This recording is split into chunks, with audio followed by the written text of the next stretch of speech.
Irmãos e irmãs, segunda-feira, dia 28 de dezembro.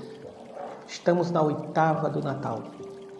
São esses 8 dias que contamos a partir do dia de Natal, a primeira semana de quem renasce em Cristo.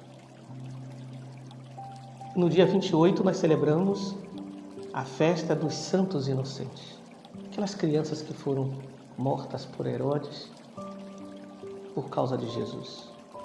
A oração própria dessa festa diz: dai-nos também testemunhar com a nossa vida o que os nossos lábios professam.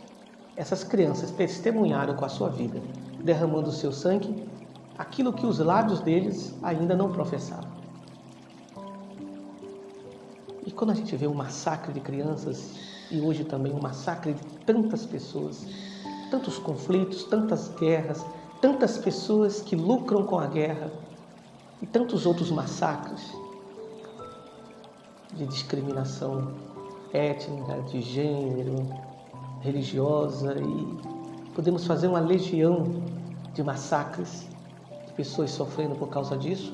Nós escutamos a primeira leitura, primeira carta de João, capítulo 1, versículo 5 até o capítulo 2, versículo 2.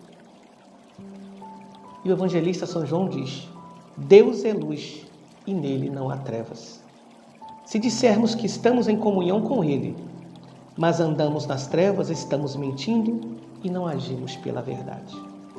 Mas se andamos na luz, como Ele está na luz, então estamos em comunhão uns com os outros.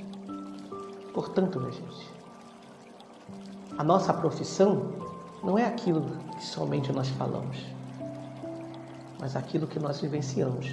Podemos falar bonito de Jesus, podemos falar coisas maravilhosas, mas se a nossa vida também não fala, a gente honra com os lábios e o nosso coração expressa que o nosso coração está longe do Senhor. Por isso, não basta falar da luz, é preciso ser luz no mundo. E o sangue de Jesus nos purifica de todo o pecado, ou seja, a vida de Jesus, a entrega de Jesus nos purifica de todo o pecado. A vida, o sangue desses inocentes derramado, a vida desses inocentes revela o pecado que há no mundo. O sangue de Jesus nos purifica de todo o pecado. A vida derramada dos inocentes do massacre revela o pecado que existe no mundo. No Evangelho de hoje, Mateus 2, 13 a 18, vemos aquela cena quando Herodes descobre que os magos não voltaram pelo seu caminho e foram embora. Herodes se sente enganado e o que é que Herodes faz? Mandou matar todos os meninos de Belém e de todo o território vizinho, de 2 anos para baixo, exatamente conforme o tempo indicado pelos magos. A morte dessas crianças é a morte dos pobres, a morte dos mais fracos. Quanta morte existe no nosso mundo?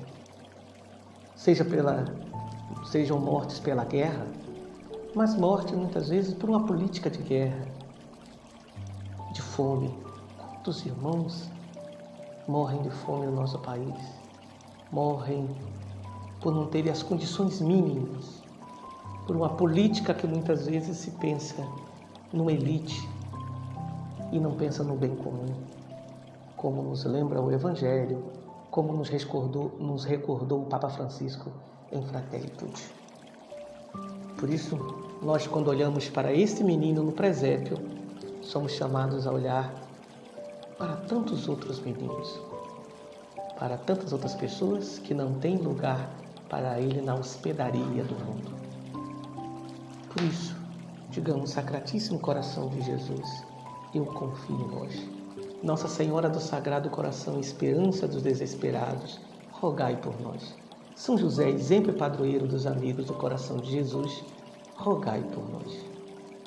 E que desça sobre todos vós, por intercessão de Santana, padroeira de nossa diocese, a bênção do Deus de infinita misericórdia, Ele que é Pai, Filho e Espírito Santo.